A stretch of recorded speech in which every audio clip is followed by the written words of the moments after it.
Actually, I should turn this camera. I'll show you. Oh, is this your office? Yes. Yay. I'm going to have a background. Oh my goodness, look at that snow. Yeah, we're in a blizzard right now. Yeah. That's why I live in Arizona. I won't have that background. I'll have the world map as a background. It's better. I won't show you my office because it'll just make you jealous. Where are you It going? makes me appreciate the sun. I bet you, like, people that live in sunny areas, I don't think they appreciate the sun as much as we do. You know what's funny is my wife and I both love the rain. I'm obsessed with like Seattle and Ireland and all those places. Yeah. Okay, we are live on YouTube. We're live on Facebook, which is awesome. And it's 11:31. We're 60 seconds late, so I'm going to start recording. And I just want to say thank you again for everybody that's showing up live. These are broadcasted live. So for anybody watching the recordings, just know that you can show up live if you want to, engage with us personally, ask questions. I think you get quite a bit out of it. But I'm ahead of myself. Hello, Montessorians, and thank you so much for joining us for another live session of our coaching calls. We do this every single Thursday. It's 10:30 a.m. Pacific, 1:30 p.m. Eastern. And with us, as always, is our community manager, Deneen Goncalves. Deneen, thanks for being here. Yeah, excited as always. Thursdays are the best. I love them. Yeah, I do too. And you're coming from the new Nito headquarters, I guess we should say, right? Yeah, snowy Minnesota. Seriously, we're going through a blizzard right now. But I'm pretending that that's not happening. I should probably just close my window and be like, it's sunny outside. Yeah. Well, you've got a map behind you, so you can just turn around and sort of think about all the places that you could go. Exactly. That's strategically placed. Yeah, sure. But that's actually really exciting. We have a corporate office in Minneapolis where Deneen is at the moment, and there's actually a really big Montessori footprint there, correct? Yeah, we have a training center as well in St. Paul. Wow, that's awesome. So there's a lot of AMS schools. There's also a lot of charter schools. So there's a huge Montessori presence around here for sure. That's fantastic. So, and we'd like to start to see that branch out a little bit. We might even be doing a little traveling. So if you're watching live or watching the recordings and there's ever an event or something that you just think we need to be privy to and need to see, let us know, because we're open to heading over there and engaging directly. Mm-hmm. I see. Moderately cryptically. Okay, so today's topic is one that's near and dear to my heart. We're going to talk about how to build relationships with people that you've never met. And what's really interesting is this is new in the construct of human experience, because previously, unless you were maybe an author, and even then it wasn't canvassed the same way, you had to be in front of somebody in order to build a relationship. And now what you're doing is you're building relationships with people online using the assets that are available to you, like your website, your blog, your email list, your YouTube channel, your social media profiles, your email signature, believe it or not. And it's funny because when I say that to people, a lot of them, I kind of get, an initial eye roll and it's like, oh, okay, all right. But really think about your interaction with others. When you get an email from someone, the way that they write is something that you're subconsciously and maybe not so subconsciously judging. You're getting to know this person and whether or not they're grammatically correct or how they're approaching you or how they're introducing themselves, and take that and just amplify it and cascade it across every single potential touch point. And what you have is the beginning of them getting to know you. And we can either ignore the fact that happens to our detriment, I think, to our peril, or we can acknowledge it and then make an attempt at sort of managing that process proactively. And I'm going to pause there, Deneen, and make sure I haven't said anything that you think needs to be challenged. No, and I'm sorry. I was actually responding to Emily's message. I think this is her first coaching call, so she's just trying to figure out how to interact with us. So I just let her know. Awesome. Yeah. Oh, and if you have any questions, there's a question panel on the right-hand side of joining with Easy Webinar. We're also we're broadcasting live on YouTube, broadcasting live on Facebook.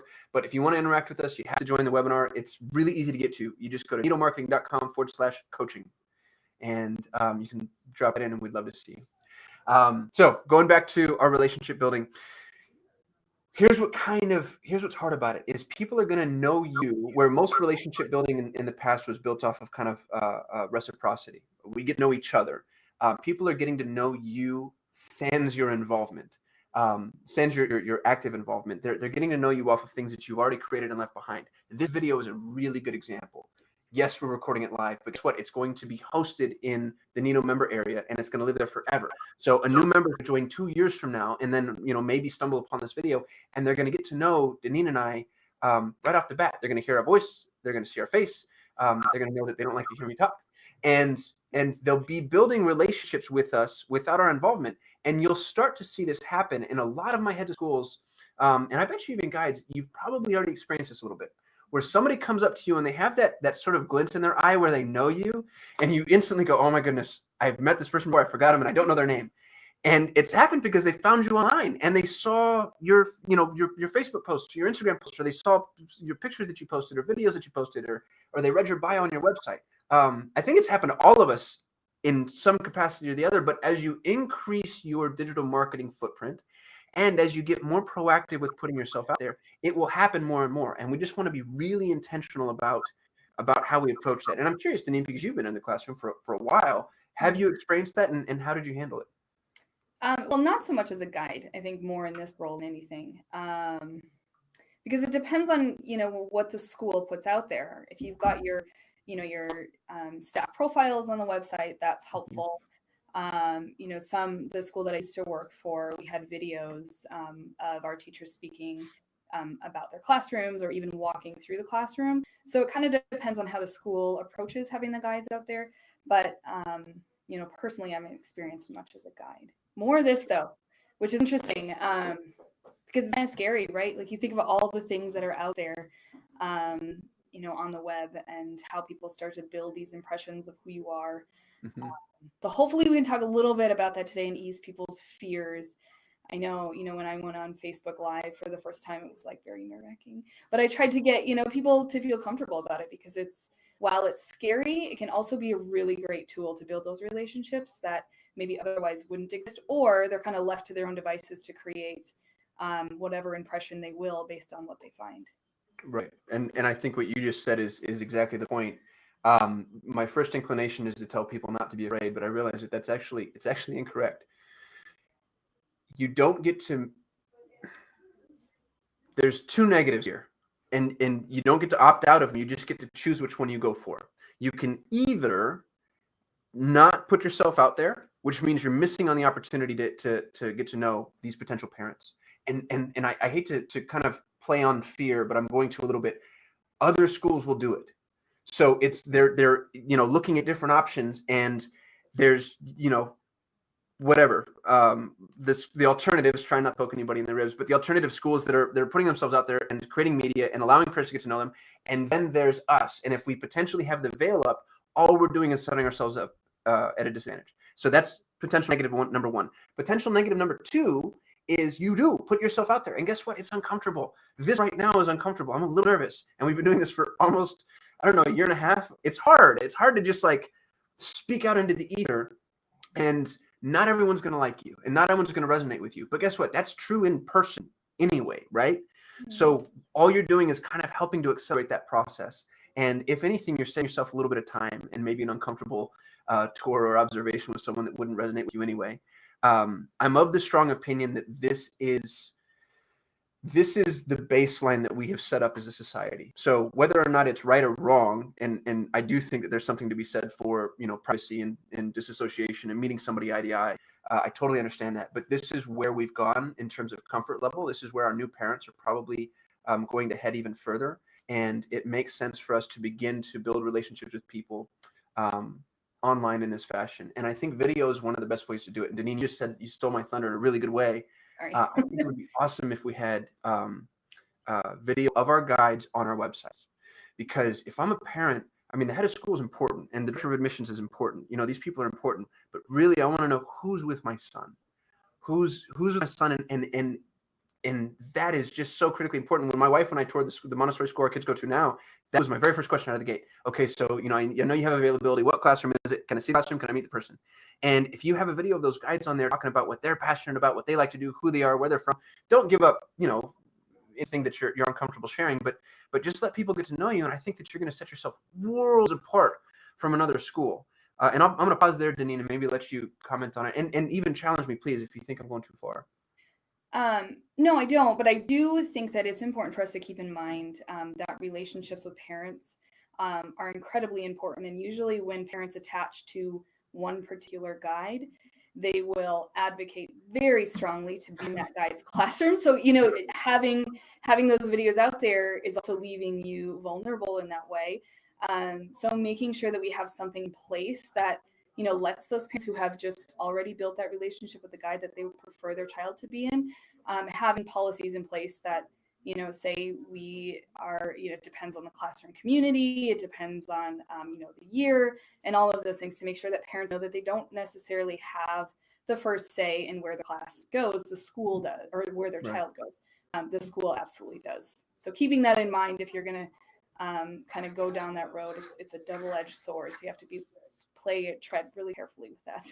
Well, it's a great point. And actually, I think in my mind, that's an opportunity, because all you've done as a parent is signaling, hey, this is the person that right now resonates with me currently.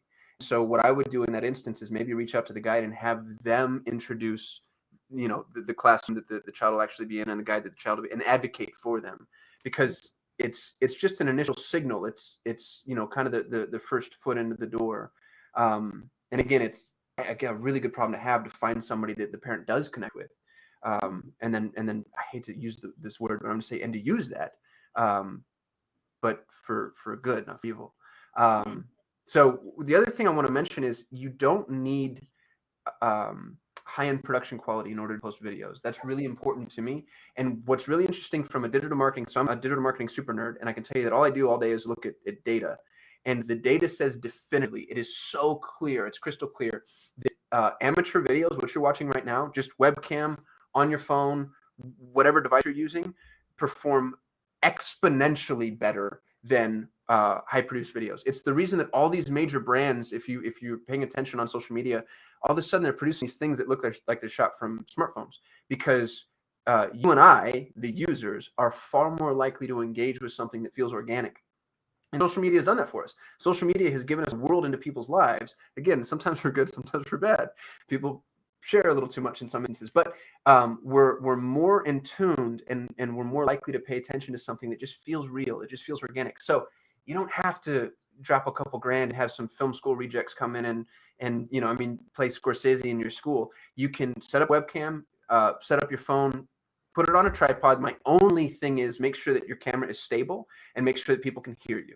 Your audio quality doesn't need to be professional, but it does need to be clear. And as long as your camera is stable and your audio quality is clear enough for me to understand, then I think that is perfect. It's definitely good enough. And actually, it will engage better than having a bunch of professional video shot. But you want to make sure that if you're not going to have every single one of your guides do it, that's perfectly fine. But at least have the first point of contact that the parent meets do it. So if you have a director of missions, or if that's your head of school, have a video and try to send them that video when they schedule a tour.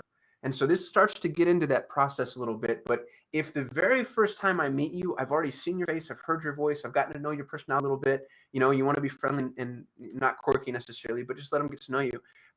You're going to notice that your tour is going to go so much better, because that initial layer has already been broken down. As a matter of fact, it might be uncomfortable for you, the director of admissions, because you're going to meet people who already know you. And it's weird. And Deneen, I know you've had the experience now with Nito. It's weird to engage with people that know you better than you know them. It's kind of off-putting. You have to sort of recalibrate yourself briefly. Right. Yeah, there's a new layer that you've already peeled off, and you have to, you can start. But that's also where you can start your conversation about Montessori.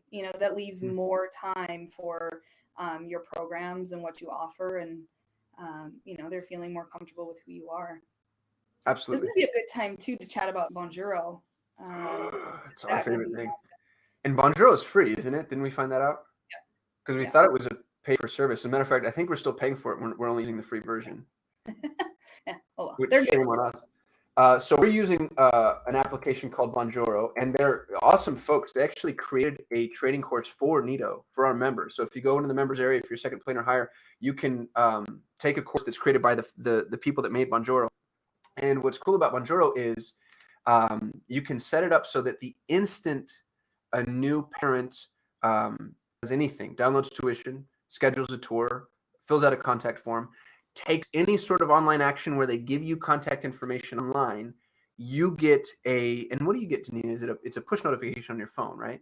Yeah. Like through the Yeah, app. there's an app. You can also just do it on the computer. It depends on, where you prefer your camera. I get them on my phone. It just says, hey, this person did this. Send them a Bonjour video, which is really nice. And it's usually within an hour. Sometimes they're a little bit longer, but it's nice to be able to respond to that right away.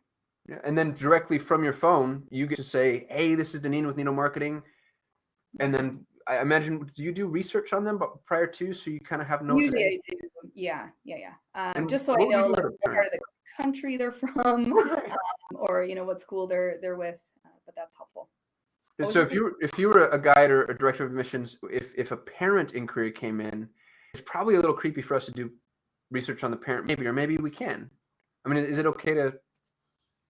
I think so. If you've got, schedule a tour, I'm sure they'll probably, depending on the questions you ask for them to be able to schedule a tour, you might know their child's name or their birthday, There you go.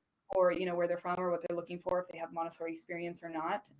So, I'd say look at the questions that you ask prior to getting that Bonjour, which could then give you some content to be able to respond directly to them, that helps them kind of feel like you already know them for talking with them.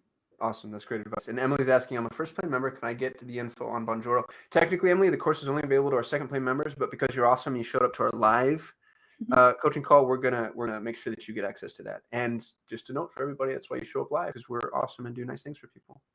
Let me make a note not to forget to do that now. Yeah, we'll email it to you, Emily. Yeah. Bonjour access. So what's cool about that is you're reaching out to somebody right when they've made the decision. Here's the other piece about relationship building, is when you're building relationships with people online, you're building those relationships with them on their terms, in the context that's most comfortable for them. And this is really important, because if I'm a Facebook user and not an Instagram user, I don't like Instagram. And you'll notice, again, you probably have had these experiences yourself if you have any sort of social affiliations. People that use Twitter get a little weirded out by Facebook Messenger. Like if you send me a message, and this is true for anything, if you send me a message on a platform that I don't normally use, I'm not in my comfort zone any longer. So you want to make sure that you're giving yourself the opportunity to meet them on the terms that work for them, if they can be supported. This isn't me telling you that you need to have every single social profile. You don't, and you shouldn't, because there's nothing worse than having a social profile that is ghost town. So only support the social profiles that you know you can support. But while you're there, make sure that you meet people on their terms. So if somebody Facebook messaged you, don't email them. That's a change in context. It's kind of a breach of etiquette. It's kind of like when somebody texts you, or like if you've ever texted somebody and then they call you, and instantly you have this moment where like, who is this psychopath? Like this, you've escalated the value of our relationship way further than it should go. You just want to make sure that you're staying in the context that they contacted you through. The nice thing about Bonjour, though, is it's a way to elevate that, but still through the traditional means. So they filled out this information and given you an email address. And then Bonjour, which is a free app, again, it's 100% free. And at Nito, we like to promote the things that are free because we know schools have budget concerns.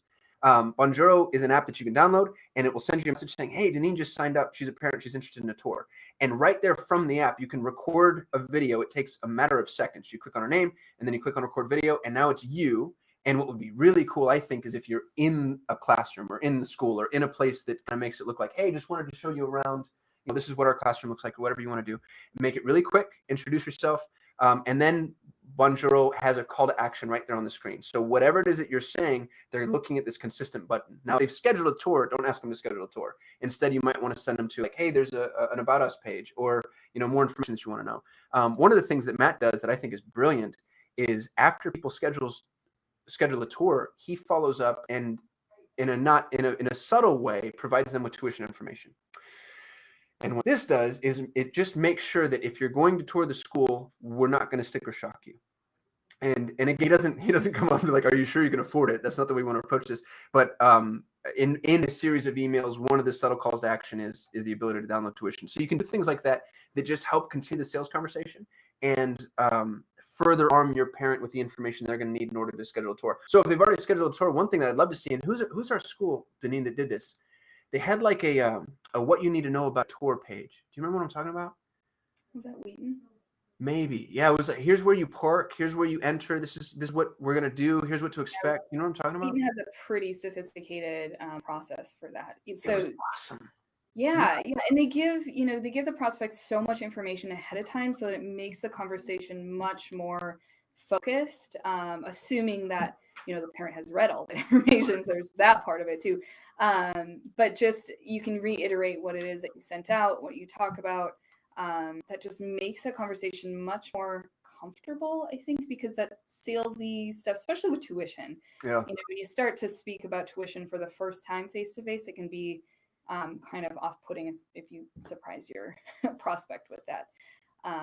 So yeah, I think maybe we can even provide that. I know I'm working on a case study right now for Wheaton that includes a little bit more about their processes and how that's helpful for them.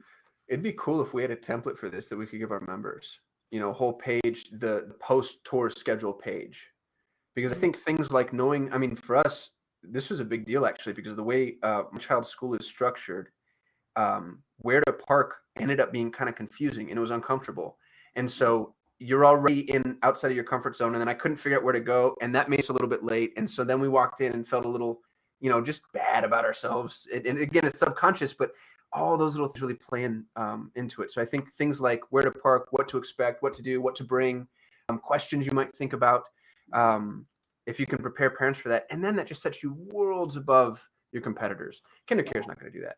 Yeah. Um, Well, and the word hospitality comes to mind here, yeah, just making sure that you're, very aware of those little things, which of course as Montessorians we do. We think about every single corner of everything that we do. So why not do that in the admissions process as well?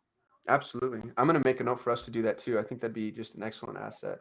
So what would we call that? We'd call that the post-tour scheduling page. Yeah, I would say pre-tour information as well. That's better. So this is why you're better at this than I am. That's why we're team.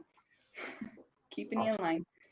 line. Going back to the topic at hand, because I want to make sure that I'm rounding this out.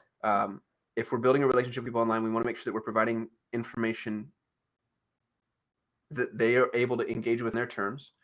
I think video is an excellent way to do this. If you don't want to do video, that's okay. It's not just video. The Montessori parent base is a hyper educated consumer, and we've learned that the hard way, to be honest with you. Like what we found with Google Ads, which is we found it's the strongest way to increase admissions from an advertising perspective. But with Google Ads, people don't just click and call. They don't say, "Oh, I want to go to Montessori school. Great, there's a Montessori school. I'm going to call them and schedule a tour." It can be months. And we have the data that shows these people will like research your school and then stay on site and read your blogs and maybe subscribe and then months later come through to you. And you need to have the content that will feed them and feed their curiosity over the course of those months, because the Montessori parent is making this decision potentially a year in advance. And if they come to your site and they learn everything there is to learn about your school one time, there's no reason to come back. But if you're constantly posting new information and you're giving them the opportunity to subscribe and you're sending out relevant emails, this is all relationship building. And it's why you should be posting relevant content. So if you're not, you need to. And we have a course on how to create a content schedule, and it's amazing. It was created by Patience, who runs the content department at Solutions 8. She's one of the greatest content writers on the planet. And she broke down her entire process for how she takes all these great big sort of topics that are hard to distill and then breaks them down into regular weekly topics if you wanted to break it down weekly. So you want to make sure you're pushing out that content. The other thing you want to do too is you want to make sure that the content reflects you. So for our members, we create, for our third and fourth plan members, we create a blog every week, email every week, and social posts for every day.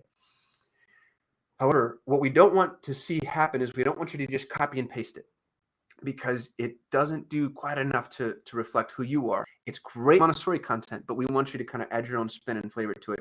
Deneen, I don't want to put my foot in my mouth here. Do you want to sort of take that one and run with it? Because I feel like I'm about to skate on thin ice. No, I think you're absolutely right.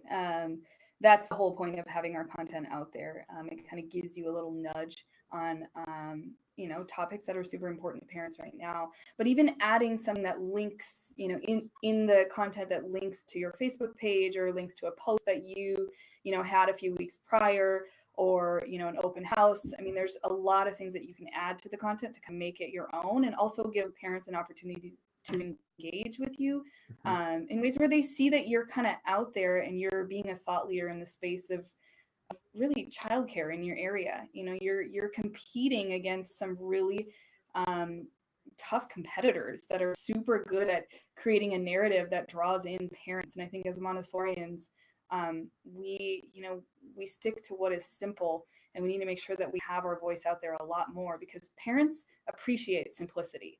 They already know that our kids are, bombarded with information constantly, and they don't like it. But they don't know if there's another option out there. So I think we just need to do a much better job of being louder. And we can do that through content and kind of helping our parents engage with us in a way that, they feel like they know who we are. This is just so well said, Neen. Thank you for that.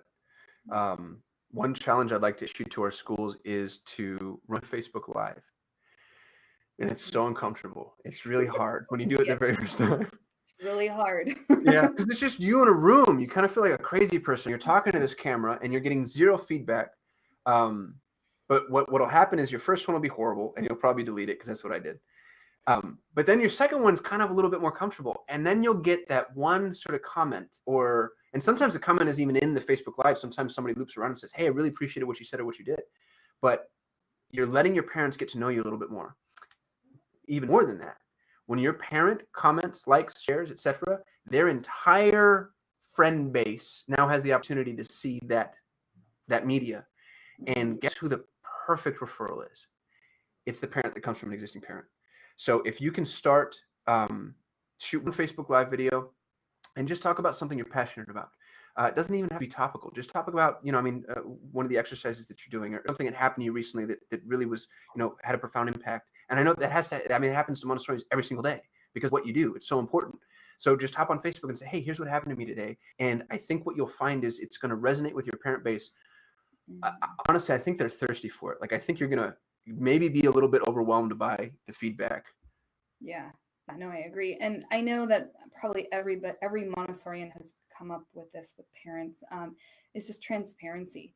It's really, really hard to go through all of the details of what we do throughout the day. And we work really hard to help parents understand that, but this could be a way where they truly, here's a moment where there's this older child helping a younger child tie his shoe. Awesome. Like, stop and talk about that, know? So today there's a storm outside, and I'm sure there's a bunch of children at my child's school who are helping other children get dressed to go outside, because they have to put like billions of layers on in order to go outside. So stop and let people know that stuff is happening, and that will help you build that transparency and that trust with your parent base. And that, it's a really great tool to use. Absolutely. Absolutely. So if you don't mind, take us up on that challenge, shoot your first Facebook Live video, and let us know what you think. I'd love to get your feedback. That would be good too. And then any tips that you have. One thing that I learned on Facebook Live is you have to give it a minute. So if you just start up Facebook Live and then start talking, what you'll find is by the time somebody sees the notification and then has a moment to, stop what they're doing and then open up the video, you might already be halfway through your story. So when you go live, give it the opportunity, chat a little bit and say, hey guys, this is Cosmo with Nino Marketing. I wanted to tell a story that came to mind today. I'm going to wait just a minute because I want to let people trickle into the room, and then tease it a little if you want to. Emily's asking, how long would you recommend the live videos be? I'm guessing shorter is better. Yes. So from a data-driven perspective, 90-second videos get the most play online. I think Facebook Live is very, very different though. As long as people are watching, I would keep talking. And is that what? How did you feel about what I just said? Would you agree? You actually do more of these than I do. Yeah. I mean, that engages you, as long as you also have something to talk about. Yes, definitely. If you lead into theory discussion, which is kind of fun. I'll go back to the example I was talking about of an older child helping a younger child. You can talk about mixed age classrooms and why that's important, and why Montessori does that. There's a lot of little avenues that you can take, so as long as you feel comfortable kind of, talking on the fly.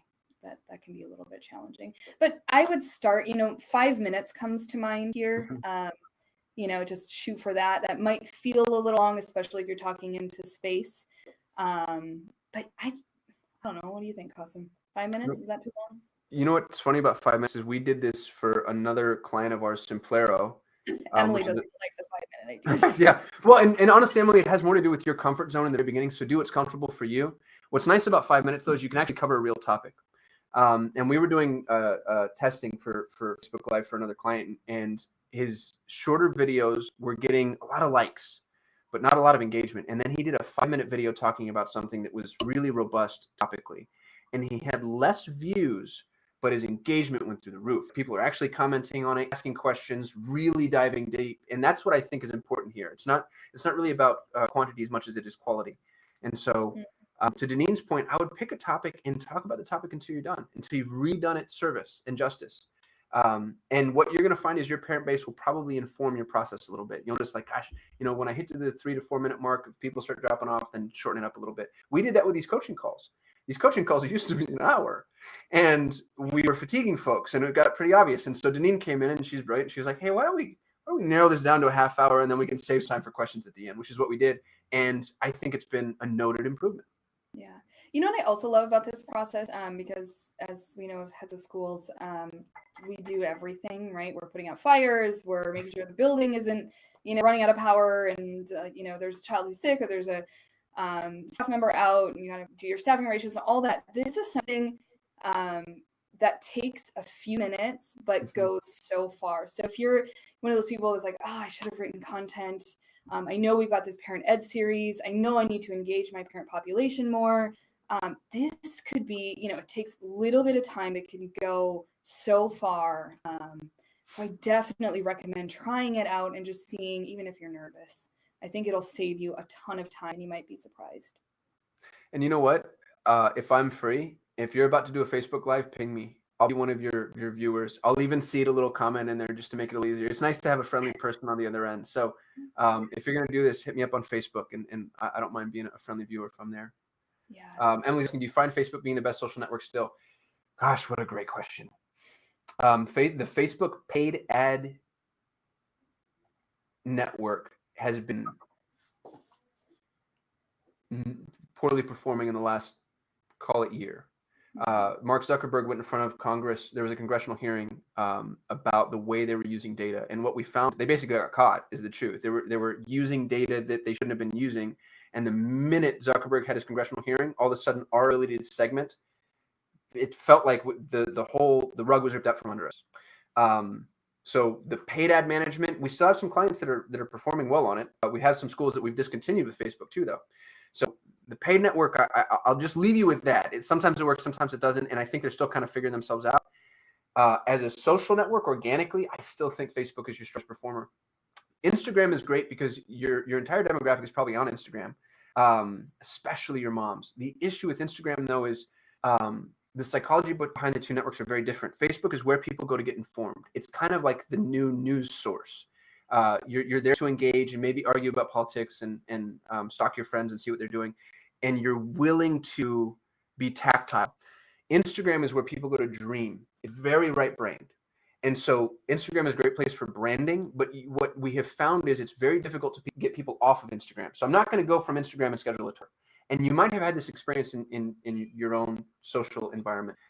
Facebook still allows you to kind of, again, build that relationship, I guess. And Instagram is a good place to let people know that you exist, but I don't know that you're going to get the same level of engagement and involvement. The benefit you have, though, is the two networks are tied. So it's usually pretty easy to use both. As a matter of fact, I think if you post Instagram, you can have it cloned to Facebook and maybe vice versa. Did I make that up, Deneen? Do you know the answer to that? I have no idea. I don't do Instagram. Yeah. I'm not really a heavy social user myself either. But I know that, because Facebook owns them both, they can be very synergistic. Twitter, I don't think is worth for Montessori schools at all. I think Pinterest can be worth it if you're willing to invest a ton of time and effort and energy into it. But if you don't have somebody like, Matt at Bergamo has a full-time media person. If you don't have that, I would leave Twitter and Pinterest alone. YouTube is amazing, but again, only if you do what we're doing here and create a lot of media. So I think Facebook is action item number one, especially for my smaller schools. And then if you were to have a second one, it would be Instagram. Emily saying, I'm just on Insta, so this may be a stupid question, but can you post videos? Oh yeah, definitely. Instagram takes videos. Instagram, I know when we're advertising, doesn't allow any videos that are longer than 30 seconds. I don't know what their organic video limit is, or if there is one. That'll be something to look into. And Amy's saying, yes, you can post videos to IG. If you post on Insta, it will go to Facebook if you set it up, but not the other way around. Certainly. Okay, so Emily just answered that question for us. If you post on Instagram, it clones to Facebook, but Facebook posts won't go to Instagram, which makes a lot of sense, actually. What Facebook is doing is protecting Instagram as a network because, like I said, it's more encapsulated. and it's tough to get people to move off of Instagram. And what I've noticed too is with Instagram ads, you get way more negative comments on Instagram than you do on Facebook. And I think it's because you're invading space that people really take personally. So I'm not talking you out of Instagram, but I think Facebook right now is the best social network. And I don't get romantic about any of this stuff. The day there's not data to support that, I'll make sure to let our users and our listeners know. Right. I feel like I went off on a tangent there. I'm sorry. What were we talking about? Instagram, Facebook, the best platform to reach out to people, social network. Yeah. So please take us up on our challenge. If you want to do that, you don't have to. I'd love to get your feedback, though. I'd love to get any tips or tricks or best practices that you've learned. And I'd love to see you start building those relationships with your parents. Deneen, do you want to tease what we made, or do you want to leave that alone? The parent stuff? Yeah. Well, which one? The webinar that we created? Yeah, so we talked about it last November, and we were like hoping to get it done soon, but we finally are in like the last stages of our webinar, which I'm really excited about. That's the one you're preparing children for changing world. That one. Yep. Okay. So it's a 30-minute webinar. I'm super excited. Cosmo and I talk about how we prepare children for a changing world, which is the biggest question that parents have and the most anxiety that I think parents experience, because our world is not a really safe and loving place right now. So we worry about our children all the time. So we talk a little bit about that, and we tease it all the way to the end where we start talking about Montessori. So we're hopeful that our schools can use this as a lead magnet, so we can bring more parents in.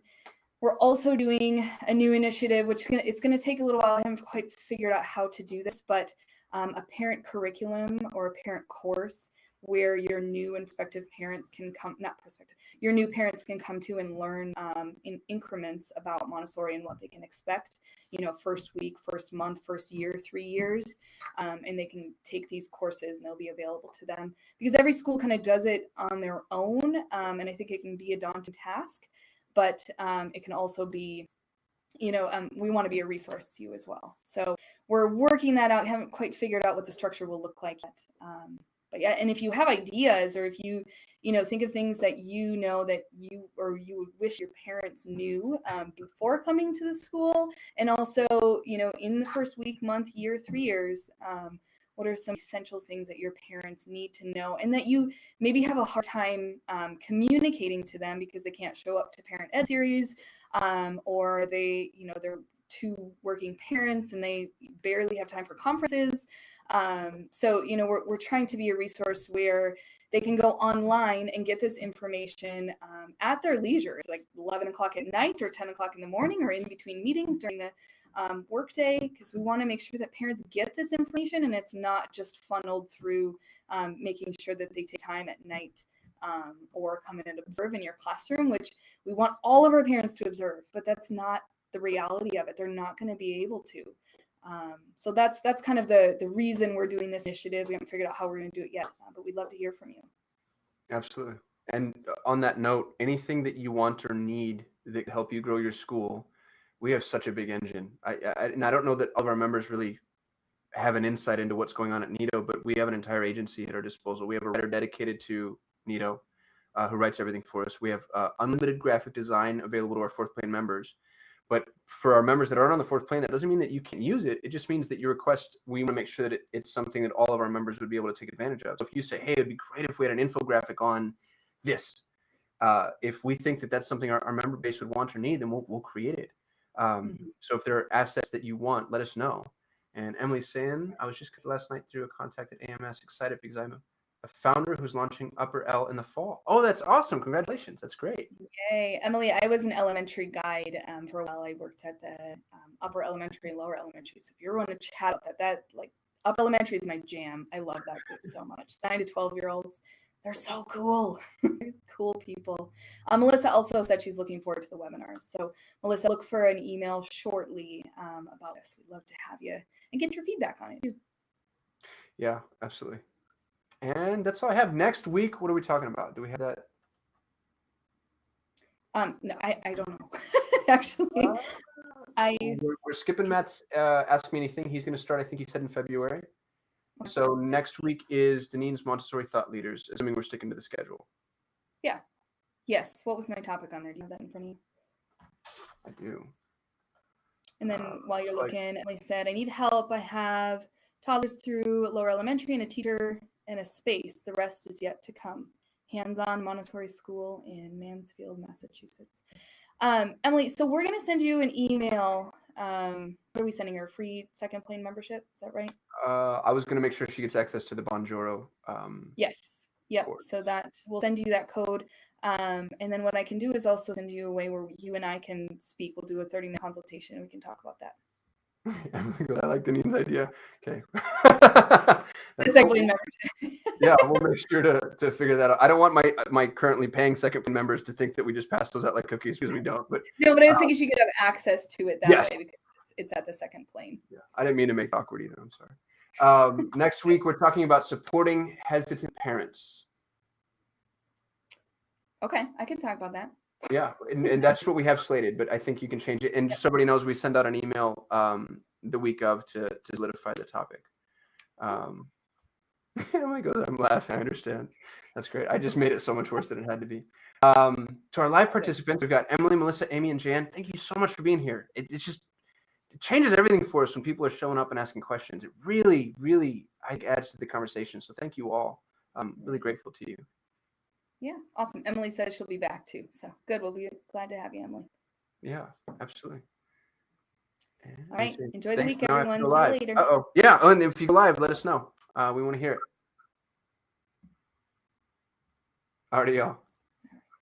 I don't know if you stopped. Did you stop? No, I didn't stop recording yet. Is this awkward enough yet? Should I kill it? Out. That's fine. Okay. This is the longest goodbye ever. We'll see you later. Bye, everyone. Thank you. And we're done recording. I'm going to turn off Easy Webinar.